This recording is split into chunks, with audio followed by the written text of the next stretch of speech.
asalaamaaleykum yéen ñi ñuy suivre ci seen chaîne sama xalaat ñëpp ñu ngi leen di nuyu di leen ziar di leen fàttali seen programme bi nga xamante ni toujours ñuy ñëw di ci waxtaan di ci ànd ak professeur Ousmane Ndiaye muy tradipraticien di borom boga bio muy ñëw di ñu baaxee ay njariñ yi nga xamante ni am na ci wàllum gàncax yi sax ci réew mi ak yenn solution ci feebar yi nga xamante ni dafay sonal waa réew mi. xam naa balaa ñuy dem nag am na benn précision bu may def tuuti rek benn waaye parce que dafa ma ko wax ci commentaire yi. mu ne ma maanaam dane ma li ngay wax dafa bëri da ngay bàyyi professeur moo ma tontu ko ma ne ko pourtant du sama faute professeur moo bëgg loolu moo bëgg ñu defee noonu émission bi quoi. waaw ma koy bëgg pour kooku ak ñiy xaw a wax yooyu ñu comprendre ni defee wuñ ko comme émission télé ñu invité benn nit mu toog rek moom wax rek bëgg wax effectivement wala nit boo xam dafa jënd plateau wala mu jënd comme émission ñëw di def promotion ay mbiram kooku xam nga donc koy waaye mu wax ba mu bëgg wax effectivement waaw bokkul ñun dañuy waxtaan pour loo xam ne dina amal nit ñi njëriñ waaw noonu la ñu xamee ko noonu quoi voilà du professeur Ousmane Ndiaye daa ñëw toog di jaayee garab te dafa ñëw pour indi ay solution pour nit ñi mën koo jëriñoo objectif bi dëgg-dëgg loolu waaw donte nag loolu sa liggéey la tam da ngay fajaale seetaan tamit am problème mu ñëw ci yow nga mën koo saafaral jàngoroom parce que am na yu bari yoo xam tam da nga koy faj lu jëm ci wàllum impuissance ak ci ay diabète xeet boobu ay tension feebar yooyu sonnal nit ñi su bëri am nga ci ay solution yoo xam ne efficace na ñu bëri ñëw lañ ci yow dee nañ gis nañ ci ay résultats waaw man am naa ci ay preuve ay retour xëy na am na loo xam duñ ko mën a publier ces vidéos yi parce que c'est ay yu données personnelles la mais man xam naa ci dara voilà loolu nag jotawul ak émission yi ñuy def émission yi pour waxtaan la pour yeete pour li ñu mën cee amee njëriñ waaw ñu xamee ko noonu noonu la su ma ko daggee moo xam nag ñiy déglu arrangé leen ñu baal ma ko ju loolu intention bi xam naa professeur tey dañuy bëgg a ñëw si loo xam ne bëri na nag ñu ñuy def ay interpellation dama koy gis si commentaire souvent dina OGM yi maanaam bëgg nañ daal ñu leeral leen si tuuti moo tax vidéo tey bi du vidéo ñu ñëw si jàngoro mais jàngoro la mën na nekk parce que ay werante dem da ci am na ñu ne am na problème ñu ne amul problème waaw muy li nga xam ne mooy OGM mooy lan lañ bëgg waxtaane ba pare bu ñu jógee si loolu ñu ñëw ci ndax lu baax la wala lu bon la waaw pour ñi nga xam ne mooy askan bi ak wér-gu-yaramu askan waaw loolu mooy li nga xam ni moom lañ bëgg waxtaan tey kon professeur ñu lay dalal jàmm. waaw asalaamaaleykum wa rahmatullah sëñ Pape ñu ngi lay nuyu di la ziar di nuyu mbokku internet yëpp comme ni nga ko waxee Pape waxtaan bi nag da ciy baax. parce que xam nga problème bi mooy. boo gisee ñuy waxtaan. foofu la nit ki di mën a gën a comprendre. que boo bàyyee kenn nit muy wax. waaw muy wax rek waa c'est vrai. parce que ñu bëri nag comprendre nuñ loolu. mais waxtaan bi.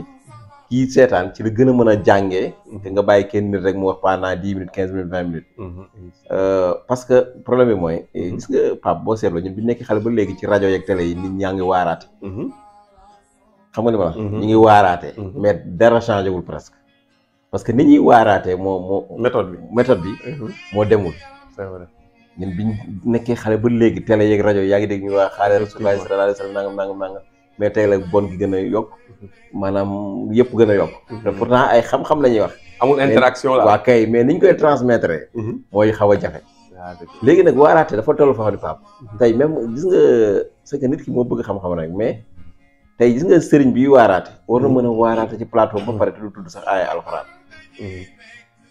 mais bu fekkee nag da loo wax firi ki jàngul arab affaire du dara du dugg du cité mën na bañ a cité aaya bi direct te wax ko ci olof nu mu mën a dugalee nit ñi effectivement te fekk yow yaa ngi fees dell ak alxuraan nga wax ba pare te doo tudd sax aaya te li nga wax lépp alxuraan la kooku ci lay gën a mën a jàngee ka nga ne xaala wax na rasulullah yonent yàlla sallallahu alayhi wa sallam nee na képp ku def di wax c'est-à-dire nit ñi sax duñ loolu bu yàggee day machinal waa kay léegi bu ko defee nag pédagogie boobu nag moo xaw a archaïque tuuti moo xaw a bu ko defee nag nii ñuy def nii di waxtaan même tey nit moo xër rek am nañ benn daara bu nekk Medina man su ma ñëwee ñu ni ma jàngaleel tur yàlla wala dara dama leen di wax ne ma fekkee ñaari professeurs yi jàngale rek wala kenn sax doy na mais nit moo xër c'est-à-dire tey mën nañu def émission Pape waxtaan ba pare bu ci joxe benn garab c'est-à-dire benn ñu ne xobu nangam lii lay faj loolu rek doy na nit ki dem appliqué ko rek benn boobu rek doy na moo gën ngay déglu après te doo pratique dara te leer am na ñu bari ñoom ñi ngi suivre li ñuy def yëpp waaw kay amul benn buñ ci mës a def waa kay foofu laa xee même sax bu fekkee feebaru am na yoo xam ne pour prévention la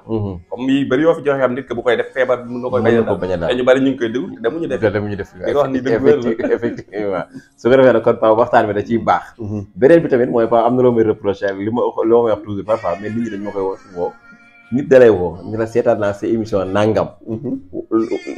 laaj la liñ ci waxoon. waaw dañ koy def c'est-à-dire loolu wax nga ko ci émission bi. waaw te wax nga ko mi ngi seetaan nag vidéo bi. mais dafa bëggaat nga confirmer ko waat ci audio. wala ci téléphone. waaw te jaru ko. te jaru ko fekk tamit doo am yenn temps yi mais daal mi ngi noonu mais li mu wax li nga wax ci vidéo bi rek. dama seetal appliqué ko noonu. waaw c'est pas compliqué. waaw c'est pas compliqué. beneen li woo dina ko laajaat. donc bu ko defee nangam nga koy utiliser pour mu faj nangam. waaw nit ki déggu seetaan ba mu jeex woo la téléphone professeur. mais xamu nangam bi nga waxoon nangam. waaw kay nga ko waaw. waaw amul sens. waaw fekk yow seetaan nga ko kay wax nañ la di def kay ko noonu rek. bu ko defee nag noonu lay demee. Sénégalais daal moo mel noonu bu ko defee nag Pape ñu jublu ci OGM yi.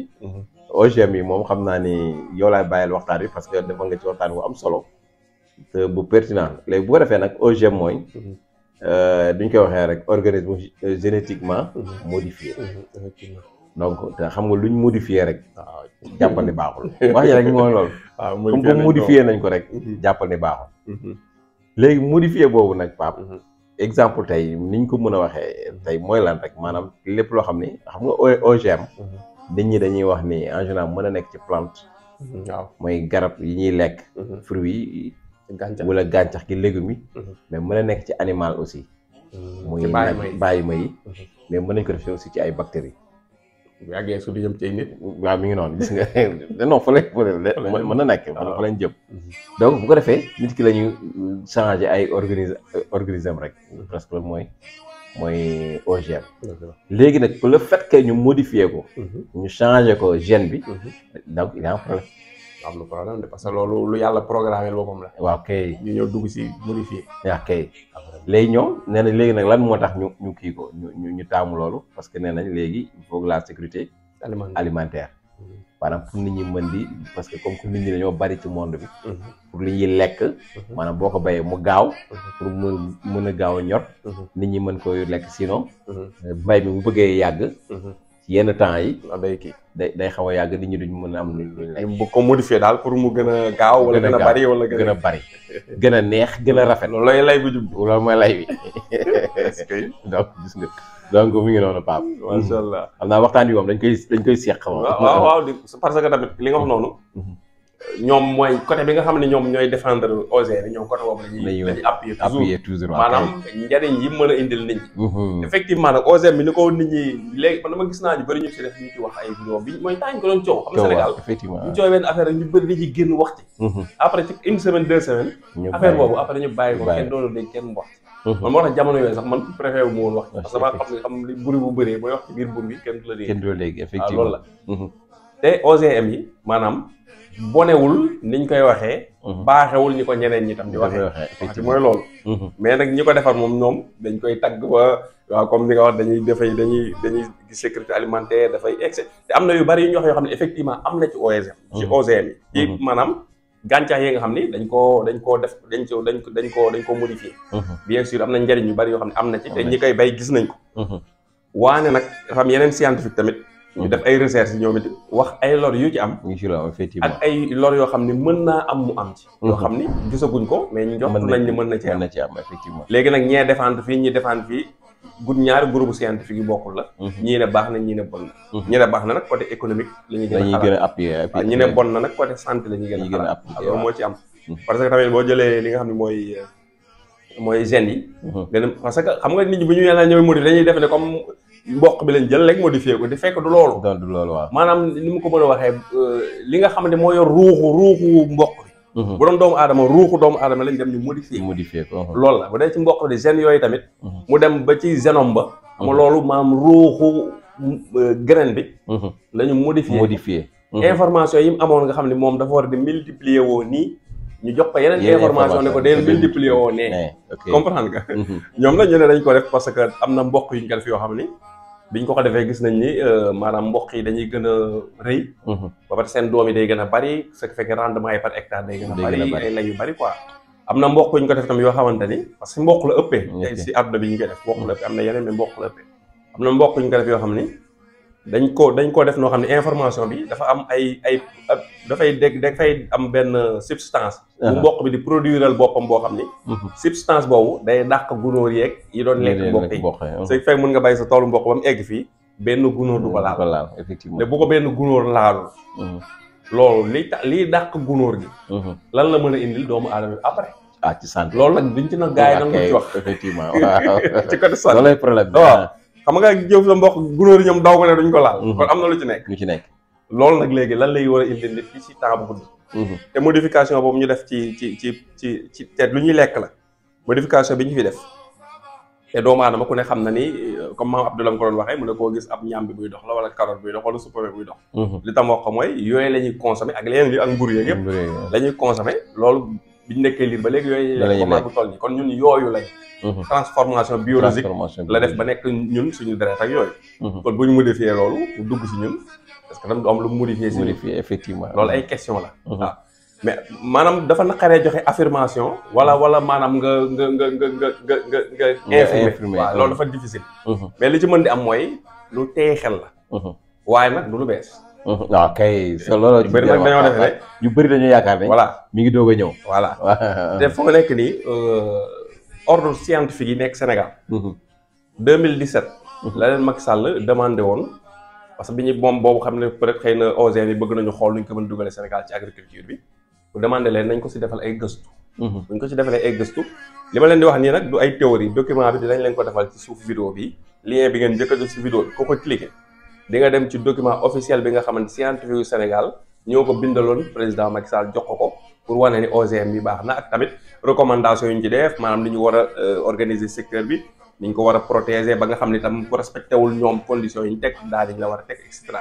document bi suuf vidéo bi lien bi njëkk bi koo cliquer di nga ko mën intéressant léegi ñoom ñu def seen ay gëstu ba pare ñoom nag ñu waxoon gouvernement bi maanaam baax na nangam waaye dafa am benn sew bu ci am. mooy ñoom bi ñuy dem di defi gëstu bi dem ci monde rural bi ci baykat yeeg maam ñi ñuy dem daal defi am na nu ñu koy waxee. sondage bi waxuñu leen exactement ne leen OGM ay organisme yu ñu modifié génétiquement.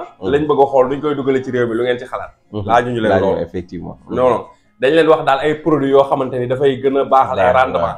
comprendre nga façon boobu la man ni ñu leen ko waxee dañoo utiliser beneen terme.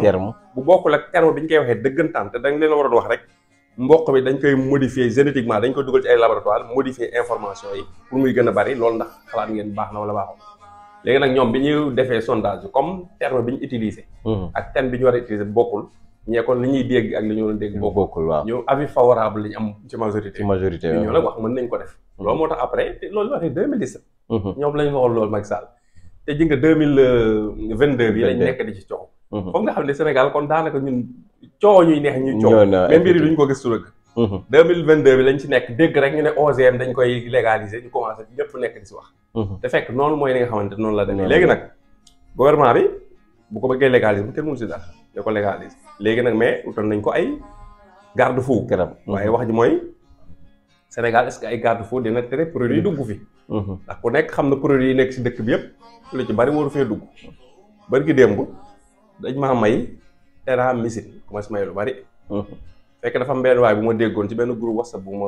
nekk boo xam ne affaire wu yarum ginaar lañ fay waxtaane benn waay bu fa waxoon téramycine yi ñuy jox ginaar yi amatul benn effet ci ñoom ndaxte téramycine yi bokkut ak téramycine yi njëkk yi dañ ko modifié léegi mu wax boo jëlee téramycine léegi nga jël ko dajj ko takk sa làmmiñ saful dara te téramycine bu njëkk ba pundax bi da daan zone wex xat effectivement mu waa ma may téramycine man ma testé loolu ma dindi si benn téramycine ma ubbi ko sotti pëndax bi ci neex bi ci nekk zone dafa mel ni sungufu dugub bi ma ko tegee sama làmmiñ saful dara effectivement ma jël téramycine yëpp dem def ci poubelle kon lii moo tax téramycine fajatul lam daan faj li ci nekkoon moo ci nekk te doo ci xam dara sa ngay jënd capsule bi noonu rek yow dem utiliser comprendre nga problème bi foofu la nekk maanaam loolu nag bu ñu ko ñàkkee mën a contrôler ba ñuy defaree yeneen réew ay téramycine yu baaxul di ko jaay fii biir Sénégal te mënuñu ko contrôler est-ce que dinañ mën a contrôler professeur li nga xamante ne mooy OGM yi bu fiy dugg loolu mooy question bi ok non gars yi xam nga ni OGM yi moom bu xasee dugg dootuñu ko mën a contrôler voilà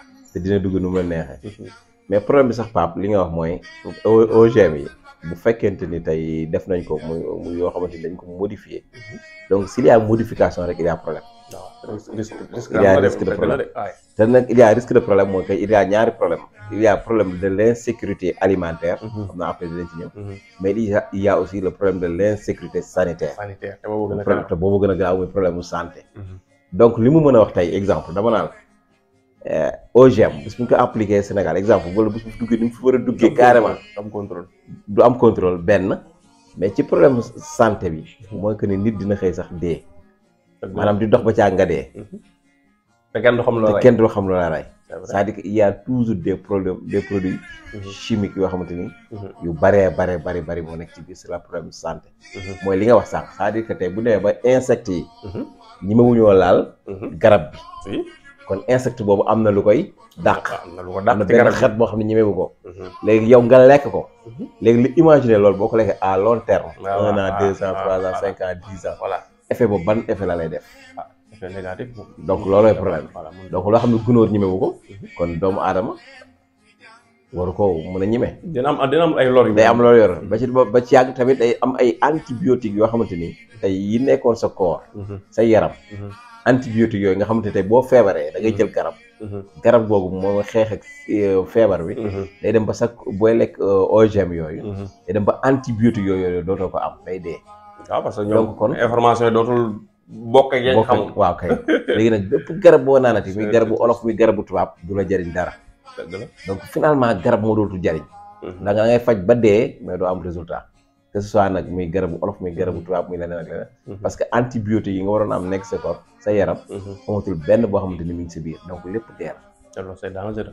trop dangereux loolu mooy nit dee leen rek parce que da ngay feebar te doo faju léegi da lay indil feebar te doo mën a faju léegi nag xaalis dootul faj boobaa même ki am xaalis ak ki pauvre boobaa ñooy yem parce que am li la mën a li la faj moo nekkatul ci yaram garab boo mënti am mënu la faj c'est vrai donc loolu mooy indi problème bi donc la y a problème sanitaire bi day posé wu ba nga xamante ni tey ñun doo xam fan ngay jëm dëgg la de parce que du lu baax moom du lu baax vraiment parce que modifié génétiquement dafa garaaw waaw parce que xam nga problème bi mooy ñoom dañuy jël ñaari intérêt gène d'intérêt muy gène d'intérêt bi ak gène marqueur bi ñaar yooyu boo leen boolee parce que tey da ngay jël benn légume exemple nga ni légume bi léegi damaa bëgg mu neex maa bëgg mu dijji maa bëgg mu taaru mu rafet ba boo ko gisee yow da lay attiré waaw nga def information yëpp ci mbir mi waaw léegi ñu jël yooyu yëpp nag def ko ci garab yi indi la lool mais bokkul ak original ba bokkul ak original bi léegi nag mu lay indil ay lor ba pare benn gunóor du ko jege waaw kay si ëpp gunóor yooyu ñu modifié si ëpp gunóor duñ leen yem parce que xàmmee watuñ leen voilà ba pare problème yooyu muy indi yëpp dina indi yeneen ñaari feebar yoo xam ne ñoo gën a garaaw muy feebaru stérilité pour nga am doom day jafe ban scientifique yi wax loolu waaw stérilité non day am day nga ne ba stérilité góor muy jigéen góor doo am doom day dem ba indi problème cancer aussi da nga gis ne cancer yi day gën a développé wu ak diabète yi peut-être sax waaw ak diabète yooyu mais ñaari feebar yi lañ gën a cité nii les scientifiques disent que ni moom c'est cancer ak fexe nit ñi duñ mën a am doom ñu war a amee doom waaw muy góor muy jigéen donc boo ko utilisé donc yooyu la lay indi donc yooyu rek déjà c'est quelque chose parce que mbirum am doom ci mbirum ay lu ndaw la ay dépendre waaw kay mi ngi noonu ci gènes yeeg yooyu la dépendre voilà ci transmettre ak ay affaires yooyu bu dee mbirum cancer li nga wax tamit même chose loo xam ni maanaam ci ay affaires yu ndaw ay cellules la dépendre ay cellules wala moo tax boo modifié ñam googu noonu mën na modifié lépp quoi mi ngi noonu léegi nag bu ko defee noonu lay demee dëgg la de léegi bu ko defee ci problème santé ak yeneen mais bu ñëwaatee sax ci problème sécurité alimentaire Pape li ci gën a grave mooy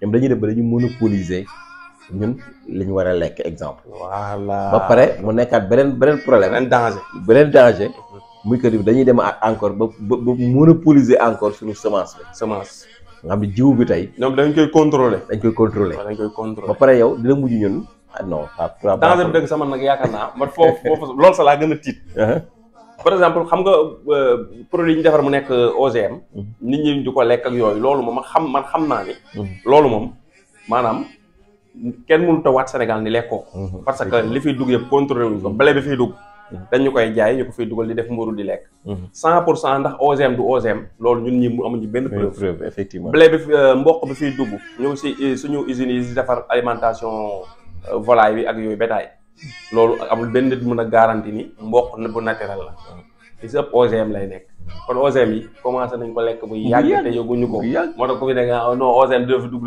xam nga sa lu xew lu kayit gi ma lay wax 2017 la defee 2017 léegi xam nga def na ay quelque ans comprendre nga voilà léegi nag li ci am mooy li nga wax nii maanaam ñu jéem a fexe ba surtout xam naa sax du ma ne côté gouvernement bi jéem fexe ba waa ISRA fexe ba suñ semence yëpp ñu am ko am banque semence ak yooyu mais baykat yi seen bopp ñu am seen ku nekk ñu am seen ay banque de semence bopp loolu yaakaar naa mooy solution bi. voilà mooy solution bi parce que. ci kanam tuuti dina dem ba benn dootul saxaala ci luñ la jaayat. mooy li nga wax noonu loolu ci bëgg nag Pape. waaw loolu objectif final bi. voilà mooy loolu. contrôler lekk gi ci àdduna bi. ñu contrôler ko. ku leen neex mooy lekk ku leen neex dootul lekk ku leen neexee bay ku leen neexul dootul bay.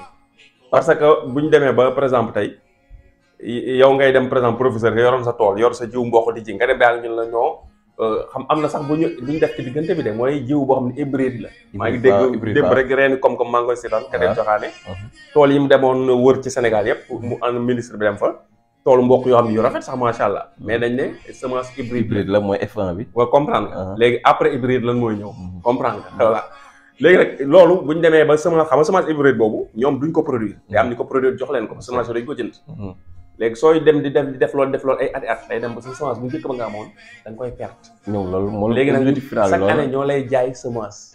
chaque année ñoo lay jaay semence. imagine la nga dem ba mu fii ak 50 ans ci kanam. nga xuloog benn dëkk tubaab bi. ñu ne embargo nañ Sénégal ci wàllum semence Sénégal fii ak deful nangam ak nangam. benn dëkk dootu ko jaay semence. comme ni ñuy defee embargo commerce. wala pétrole wala dara. léegi yow nga toog say baykat di xoole amuñu luñ pepp buñ bay parce que dañ leen embargo semence. te semence bi ñu yor muy mboq bi ñu bay buñ ko jiwaatee. du baax bu saxee garab mboq du am mboq. du am mboq parce que ñoom ñoo dindi information. yi wax mboq bi ne ko da ngaa war a juraan mboq. dañ naan ko rek boo juree yemal foofu. mboq bu juree mboq bañ ci jëlee boo ko jiwaatee du amal mboq. Effectivement. loolu mooy lu garaaw li ci nekk. c'est que nag loolu foofu laa lay wax moo tax ma ne il y a l'insécurité alimentaire. xam nga wax nañu insécurité santé bi te tuuti sax lañ ci développé. mais tey boo ñëwee ci insécurité alimentaire bi. ñoom loolu la ñuy programme c'est-à-dire que xam nga tubaab day programme day planifier. ci long terme. planifier mooy à long terme. c'est-à-dire du lu mu bëgg tey ñun sénégalais mooy def wala africain li mu bëgg tey rek. mais tubaab day planifier d'ici 100 ans ou 50 ans ou 25 ans. yàkkamti wuñu quoi. seen objectif la ñuy teg objectif boobu bu keneen ñëwee eggale ko keneen ñëw ainsi de suite. donc objectif bi mooy lan objectif final bi exemple ci semence yi. benn muy il y a la cherté de la semence. dinañ ci ñëw encore. dinañ ci ñëw parce que foofu li ma la mën a wax tey boo jëloon semence bi ñuy wax kaani big sen exemple. waaw yow yaa ngi seet ni boo xoolee am na benn paquet bu ndaw rek 1 gramme la defe naa. te ñu ko jaay ñaata 3000. waaw effectivement 3000. semence su bari gramme benn boobu doon yu bari. léegi benn gramme 1 gramme léegi nag 1 kilogramme égale combien de grammes. 1000 1 kilogramme égale 1000 grammes. voilà léegi soo jëlee 1000 multiplié ko par 3000 ñaata la. ça fait 3 millions de kilogrammes. 3 millions kilo semence 3 millions. si kanam tuuti mu gën a seer sax léegi ngeen. waaw léegi mi ngi noonu léegi yow yaa ngi jënd kilo kaani pour semence ko 1 kilo tu l'achètes à 3 millions. mais xam nga loolu calcul boobu gars yi defuñu ko. yow baykat bi day ñëw rek jënd benn dem jëlal bu subaa bu jël. parce que 3000 la ko jëndee garaawul. waaw garaawul waaw fekk yow 1 gramme lañ la ci defal ainsi de suite donc il y a la cherté bi nga xamante ne mi ngi ci semence yi te nit ñi rendre ci compte. bi ci des mooy da ngay dem ba yow seen semence boobu ñu lay jaay. dina dem ba yow boo jëndee semence bi tu es obligé nga jënd seen engrais. waaw tu es obligé nga jënd seen pesticide ainsi de suite. waaw yeneen ak yeneen. xam nga Pape mi ngi mel ni tey ma jaay la dàll. ni la laasa bi bokku ci. ba pare ma jaay la laasa bi. ba pare jaay la kii bi ci naw nu mu tuddati. maanaam détaillé la ko ndànk ba nga xamante ni kawas yeeg yëpp di la ko détaillé par bi di la ko jaay par benn di la ko jaay ainsi de suite tu es obligé nag xam nga finalement loolu lay nekk léegi bu ko defee semence boobu moo tax non seulement il y a la cherté mais dinañ dem ba nga xamante ni xam nga ñun suñu maam yi bu njëkk ñun ñoo daan ku nekk sa jiw boo bayee yaa koy defal sa bopp maanaam soo jiwee soo bayee ba nawet bi jeex nga génnee sa jiw teg ne tànn jiw léegi nga ji ko léegi bu ko defee nag léegi ñoom seen objectif mooy que dañuy dem ba nga xamante ne yow bu ñu indi leen ni la jiw bi tu as à l'hectare tu as am nga rendement bu gën a baax bi nga daan am et tu es obligé nga jënd ko à baykat parce que moom nga yaakaar léegi nag rendement boobu mooy F1 bi nga doon wax hybride boobu soo ko jëndee exemple nga ji ko nga dem ba mu màgg nga dindiwaat ci ay jiw boo ñëwaatee doo am non ay mboq yu bi benn sax fii benn sax loolu du baax mi ngi noonu du baax ñoom ñoo ko programme noonu léegi boo defee tu es obligé nga jëndaat si ñoom jëndaat ci ñoom bu déwénee nga jëndaat si ñoom chaque année da ngay dem ba yow dootoo defar keneen du defar da ngay dem ba semence ñëpp dañuy basé wu ci entreprise yi jaay semence waaw kay léegi entreprise yi jaay semence rek ñoo fi dox te léegi imaginer li ma la wax sànq benn 1 gramme wala 2 grammes de garab ñu jaayee la ko ainsi de suite donc finalement kilo bi ñaata la alors kay kan xam boo jëlee soble bi am na po yoo xam c'est 45 000 ay jar 500 boo tee xott bi dara new waaw xam nga semence dafa kii dafa tuuti boo jëlee benn pot 50 grammes ñu jaay ko ay 17 000 wala 15 000 50 grammes voilà te loolu ñu mën ko defar fii waaw donc finalement nag objectif mooy loolu c'est-à-dire que y a la colonisation qui continue toujours ci beneen forme loolu moo gën a dangereux sax nit ñi affaire wér-gu-yaram gi ñuy xalaat waaw kay mi ngi noonu gën a dangereux donc finalement loolu nekkatul affaire feebar faju mais affaire maanaam dund ak dee la dund ak dee moo gën a garaaw feebar ak faju waaw voilà loolu la mi ngi noonu léegi nag finalement Pape ñun dañuy dem ba nga xamante ni suñu lépp tubaab bee koy gérer waat waaw voilà mu ngoog te loolu baaxul noonu lay demee suñu lépp tubaab bee koy gérer waat mi ngi mel ni li olof di wax ni borom ndékki ku ko njëkk a jóg da ngay tëddaat parce que moo yor ndékki effectivement noonu dañuy dem nag ba ñoom ñooy monopoliser lépp tout téewaal donc loolu moo indi problème yi Pape c'est grave moo tax OGM yi xam naa solution man de ba ci xalaat daal mooy mënuñu koo xeex moom parce que loo xam ni waa États-Unis moo nekk ci bopp ba waaw ay Europe ñëw teg ci France sax dégg naa ñu ne ñoom dañoo tere yëpp ba mu des mboq rek lañ nangu OGM ko fa bay mboq yeneen produit yëpp dañ ko tere parce que dafa bëri ay werante waaw ñoom dañ ko tere woon depuis 2008 defe naa waaw mboq dong daal lañ autorisé mais yeneen yëpp dañ ko tere voilà loolu lañ wax te ba mboq bi sax bëri na ay combat yu fay am pour ñu dindi ko fa 100% parce que agriculture bio moo commencé léegi di xew mooy culture bam du am ay pesticides du am ay insecticides du am ay engrais lépp day nekk lu naturel nit ñi mën ko lekk di wér te fii sax Sénégal yaakaar naa foofu war dañ commencé di fa jëm ay ferme intégré yoo xamante nit ñi liñ fay bay yëpp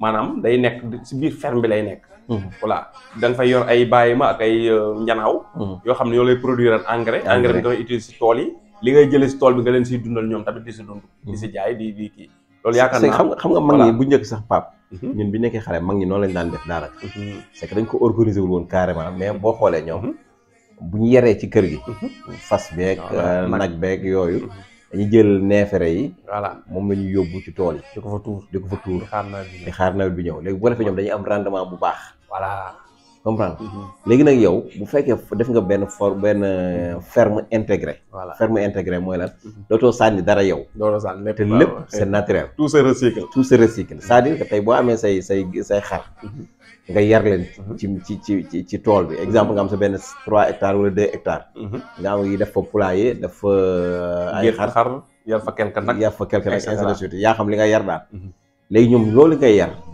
seeni déchets yooyu mooy seen neefere yooyu mooy seen poub yi quoi mooy engrais moom nga jël nettoyé waat ko au lieu nga sànni ko ci tool bi nga koy def pour nga mën a am rendement da ngay am rendement engrais bio la léegi nag tool bi tamit ñax mi ci nekk nga dindi ko au lieu nga sànni ko moom nga joxaat xar yi ñu lekk ñu xootaal ko ñu lekkaat gis nga li ma léegi lépp day tourné waat ci biir doo am looy sànni yow te loolu c'est naturel te économiquement du cher non parce que doo leen jëndal xontu exemple doo jënd ay engrais doo jënd waaw te produit chimique bi du la sonal te ci biir gàncax yi am na gàncax yoo xam ne mën nañu remplacer insecticide waaw mi ngi noonu yooyu yëpp day am voilà donc bu ko defee ñu comme même fongicide am na ci waaw non comme niim bi ñu fi waxoon rek niim voilà justement defoon nañ fi émission am na ay traitement yoo xam ne day remplacer yooyu yëpp te c'est naturel te lu naturel la du la jox benn feebar voilà man daal yaakaar naa ci yooyu lañu war a nit ñi maam ñiy bëgg a combat yëpp dañoo war a di jëm ci côté boobu jëm ci côté wu nit ñi di mën a am seen propre semence di ko garder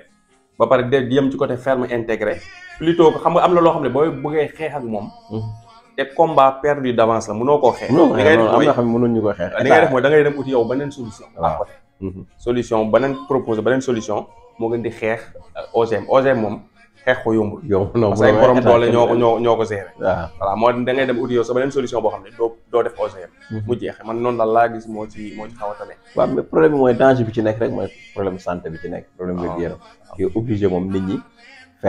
dootul wér moom Sénégal kenn dootul wér moom bon mais boo xoolee même personne yi ñoom moom c'est que xam nga dina am des fois ay sociétés yu ndaw ndawaan yuy jaay ay semences mais li si ëpp boo leen regroupé dañuy daje ci ay consortium yooyu toujours mën a nekk benn famille ñoo ko wala benn personne Europe sociétés yi fay jaay semence boo leen topp leen mën nañ nekk ñaar wala ñett yeneen yu ndaw ndawaan yëpp seen ay filière la duñ bokk tur nag duñ bokkul fi ñu nekk mais ca kaw moytul kenn wala ñaari société lay nekk nga def États-Unis yu ndaw ndawaan yëpp boo moytul ci Monsanto lay mujj benn société bu moo gën a mag ci monde bi société buy jaay wàllum semence Monsanto waaw ñu bari lu bari lañ leen di waxal nag ci yu bon yu bari ñuy def ci wàllum agriculture ñuy weddi rek nag ñëw OGM yi ñoo tax mu tas si àdduna ñoom la voilà.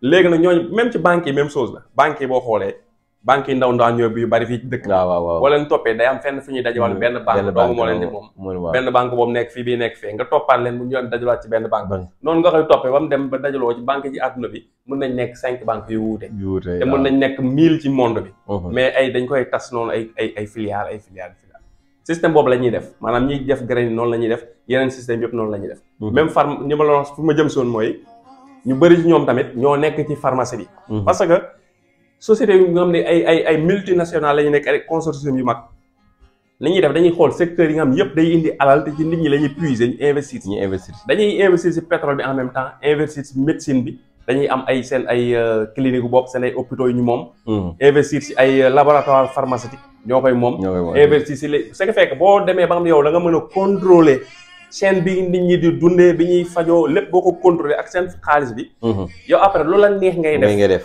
te man loolu laa gis boo demee contrôler xaalis bi mu nekk xaalis bi par exemple lu mat fukki nit ci àdduna bi contrôler ko mais nag doo ko mën xam dañuy nëbbut ci ay affaires yu bari ba ay entreprises yu ñuy créer 10 personnes yooyu fexe ba moom laboratoire yi defar garab pharmacie ci monde bi comprendre nga fexe ba moom société yi defar semence yi ci monde bi ñooñu après ñooy di xool ñoom li ñu bëgg mu xew ci monde bi mooy xew ci monde bi comprendre nga waaw xam naa li nga wax buñ bëggee nit ñi am feebar sàngam parce que ñoom trouvé nañ garab sàngam dañuy fexe feebar boobu am fu ñu koy jaarale ñooy jaay lekk yi xam nañ fu ñu koy jaarale bu feebar bi ñëwee ñu defar garab yi jaay système la boo xam ni système mu mafia bu ñu organiser la boo xamante ni moom def sa yëfu bopp yëpp bio rek mooy tax nga mucc si yaakaar na waaw moo la si musal moo tax daal man solution bu laa ci am comme ay nekk fii di leen ji déem a xeex ay OGM perte non kenn mënu leen a xeex am ñoo xam ne kenn mënu leen a xeex liñ ci wax ci lu bon moom am na ci ba ci amul tam dana ci am parce que dañoo dugg ci ay génome te génome lu mbirum yàlla la quoi waaw nit dafa sob lu ba dugg ci affaire gène ak génome te loolu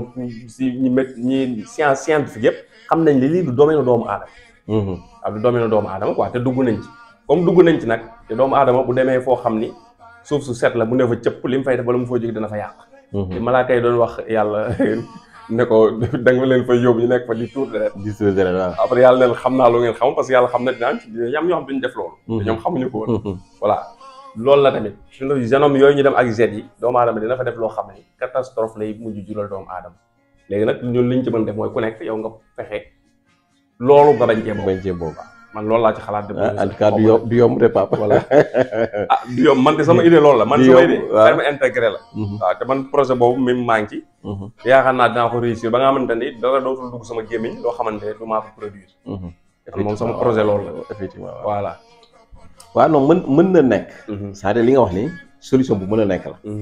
mais xam nga lan mooy inconvénient bi du inconvénient sax lan moo koy bloqué. difficulté lan mooy difficulté bi mooy yow mën nga ko def mais man est-ce que dinaa ko def est-ce que keneen dina ko def est-ce que keneen di ko def pour ñu mën a def regroupé aussi maanaam mën nañ xool ay forme quoi loolu yëpp mën nañ ci waxtaane bu ñu ko bëggee rek dañ koy mën bu ñu regroupé sous forme ay coopérative wala ay yu demee noonu daal bu coopérative comme villageoise yi dana xam voilà ñu xool nu ñuy organiser def ko loolu xam naa li nga wax bu baax mais xam nga Pape sénégalais moo bëgg lu yomb c'est-à-dire fi may waxee mooy c'est-à-dire tey bu ñu organisé woon ñun li organisation bi nga wax bu ñu ko defoon. am na ñoom say gëmuñu ko yi ñuy wax ni loolu lay problème bi dañ naan nii xam nga tey c'est-à-dire organisation boobu nga wax suñ ko defoon ñun duñ soxlaal tubaab yi dara bien sûr que ce soit muy faj muy bay non Pape c'est vrai xam nga tey OGM yi li ma la ca benn OGM lan moo ko tax a jóg ñu modifié waaw mais ñun est-ce que soxla nañu OGM yi ñu modifié non soxla xoolal ñun boo jógee Dakar gii ba Touba lépp suuf la àll bu ne yàgg nga jógee Dakar ba Fuuta àll baa ngi ne yàgg nga jógee Dakar ba Louga ainsi de suite ba Linguère àll baa ngi wallaahi ndox maa ngi fi wallaahi mais liñ mën a bay yëpp mën nañ ko mën a bay mais liñ mën a élever yëpp war nañ ko mën a élever c'est-à-dire ñun Sénégal tey dañoo waroon di bay di yóbbu Sénégal war na mën a dund bu dundalaale ñeneen Europe sax laa lay wax parce que Europe amatul suuf amatuñu espace ñun nag on a de l'espace on a de l'eau on a le soleil mais duñ exploité wuñ ko tey soleil bii rek buñ ko exploité woon mën a énergie solaire bi duñ ko utiliser mais dañoo liggéeyul mooy li ma la wax nag léegi nag loolu nag li nga mooy li ñu wax ne manque d'organisation boobu ñu def mooy dëkk indi problème bi mooy ku nekk sa niveau kon nga xool parce que bu fekkee tam yow niveau étatique li jaaru te ñu war kaa def te ñëpp xam ne moo jaaru suñu état bi suñu gouvernement nanguwuñ ko def. kenn ku nekk ci sa niveau bi nga mën a toll nga organiser wu yow def li nga war a def. loolu dara ci xam ma loolu waaw parce que suñu gouvernement yi dafa mel ni daal réew mi développé dëggantaan. intéressé wu soit da leen a yitteelul. wala dañoo xamul luñ koy defee ñaar yooyu daal am na bu ci am. voilà te yaakaar naa war nañoo xam nuñ koy defee naa ñu si bëri si ñoom dëkk tubaab bi lañ leen jàng ñibbi si. xam nañ ko kon jàng nañ leen jàng. xëy na intérêt personnel dafay tax yu bari duñ ko def. voilà kon professeur xam naa vidéo baa ngi gudd. waaw gudd na Pape. waaw li ñuy tàggatoo rek. loolu daal la ñu amoon lu ñuy wax ci OGM bi. ci OGM bi waxtaan ci tuuti. waaw mi ngi noonu xam naa ni am na ci solo lool macha allah dañ ciy développé baax na. mais toujours daal nañ ciy moytu. parce que OGM moom. liñ mën a wax rek man li ma jàpp ni mooy lu dangereux la. déjà pour ñun Afrique soxlawul ko on n'a pas besoin. parce que am nañ suuf am nañ ndox mën nañ fee bay. te mu rentable nag parce que. rentable parce que suuf si am na suuf boo xam ne kenn su fee bay.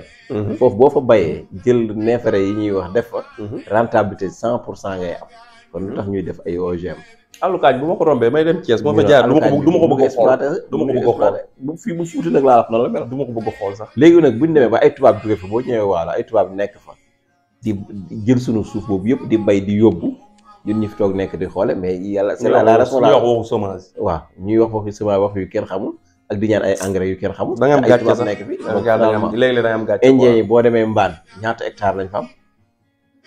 ñuy bay ay pomme de terre di concurrence suñu baykat pomme de terre. dàq leen a bay pomme de terre. waaw léegi loolu ñu leen jox du doon ñu woon former ay nit jox leen même moyens yi te gouvernement bi dara loolu tawu ko. ñu bay pomme de terre bi di ko jaay fii mu doy. soble bi yëpp soxlawul ñu koy importer. soxlawu ko dëkk ba ñuy jëlee soble si dëkk bu tuuti la. ba pare day am nees di am lépp. benn temps bu ndaw lañu am pour bay soble te xoolal ñoom ñu bay soble ba ñuy jaay soble. ba ñoom dañoo liggéey te ñun liggéey ñu ñoo leen gën a baax temps gën leen a baax lépp. ñun ñoo liggéey wala dëggale ñoo leen gën a baax lépp ñoo leen ko gën a baax le ba pare ñu ñuy jaay soble ba pare ñu ne seen soble moo gën a baax suñu soble. ñun ñu ngi fi bay soble ñu ngi fi bay pomme de terre ñu ngi fi bay lépp fii Sénégal. walla lu ma ci xam kenn ku si nekk fekk ngay trouver solution. kenn ku si nekk nga bàyyi benn affaire xel bu baax a baax. ma ñaan la rek c'est-à-dire vidéo bi li tax ñu koy def mooy lii c'est-à-dire ñun waxuñu nit na ñëw ñu liggéey non non c'est-à-dire buñ joxee idée. joxe nañ idée agriculture ki am moyen te xam fu muy investir na jël exploité ko. te am na am na ñoo xam ne ñu ngi ay milliards wala ay millions. waaw dañoo obligé dem ne naa jënd bâtiment. waaw loolu parce que xaw ma lu war a mais il y a l'agriculture boo xamante ne mi ngi ci àll bi nañ dem investir foofu ñi mën a def élevage nañ dem def élevage. donc ñu investir ci dëkk bi. te li nga xamante ne tey xam nga agriculture tey dara ëpp ko fi xaalis bu fekkee investissement. waaw dëgg la de. bu tubaab yi demee bay ñëw fii ak indien yi di fi bay. kon yéen ñi am seen xaalis war ngeen a mën a investir seen dëkk ngeen bay. wut seen i hectare wu defar seen ndox ainsi de suite. boo demee waalo ndox maa nga fa Lac de Guiers baa nga fa. mais ña fa dëkk sax mënuñoo am benn tool bu ndaw parce que amuñu moyen. mais nit nag mën na am moyen ñëw exploité ko dem fa ña fa dëkk bay am xaalisam am rentabilité ba pare waa dëkk ba dafa gis seen bopp. c'est-à-dire boo gisee ñu def vidéo yi man objectif bi mooy loolu. ak nit ñi mën a wér donc loolu rek la. mais du ñun ñoo koy exploité wala ainsi de suite. waaw jërëjëf am na solo xam naa kon li ma doon bëgg a sànq mooy. comme pexe dans l'immédiat nii su tey solution am ko ci. kenn ku si nekk nga fexe respecté mbir moo xam ne sax da nga kaa waroon respecté sax nag wax dëgg yàlla. mooy bu dara dugg sa gémmiñ te waxoo bismillahi rahmaani rahim soo ko dugal sa gémmiñ. waaw benn pexe boobu moo ci amagum pour l'instant. voilà bu kenn lekk wala nga naan lenn te waxoo bismillahi rahmaani rahim. waaw pexe boobu daal moo ci amagum. waaw loolu moom ne loolu moom boo ko defee yàlla la cay lore yàlla mën na la koo lugal ba loolu. voilà macha allah loolu daal mooy li nga xam ne mën nañu ko say teg. macha allah loolu moom solution la moom. comme professeur ñu ngi lay remercier. jërëjëf ci waxtaan bi. jërëjëf j'espère que dina amal njëriñ nit ñi. parce que comme wàllum OGM bari na ñoo xam yitteel leen yoo xam dañ koy dégg rek xamuñu tam lan la. ñu xam ni loolu la maanaam ay mbir la yoo xam ne dañoo dem fa mu cosaanoo modifié ko pour muy jur yeneen résultats yu bokkul ak lam doon jur naturellement te loolu nag mën na dem ba indil nit ñi ay jafe-jafe. weerante am na ci monde scientifique bi am ñu ne baax na am ñu ne bon na waaye nag lu ci mën di am mooy lañ modifié dafa nekk loo xam ni mbir la moo xam dafa xaw am danger tuuti. muy wàllum maanaam li nga xam ne moom mooy ni ñu ko tuddee sax. gène wàllu gènes yi ak génome. waaw kon ñu xam ko noonu. kon ñu ngi leen di jox rendez-vous ba vidéo bii di ñëw incha allah wala bi nga xam dinañ ñëw ci conservant alimentaire yi maanaam lekk yi lan lañ ciy def ba du nëb. ci loolu la ñuy bëgg a ñëw professeur yi. incha allah professeur ñu ngi lay remercier. jërëjëf Pape ñu ngi lay sant di nuyu ñi seetaan ñëpp asalaamaaleykum wa rahmatullahi wa barakaatu. waaleykum salaam wa rahmatullah.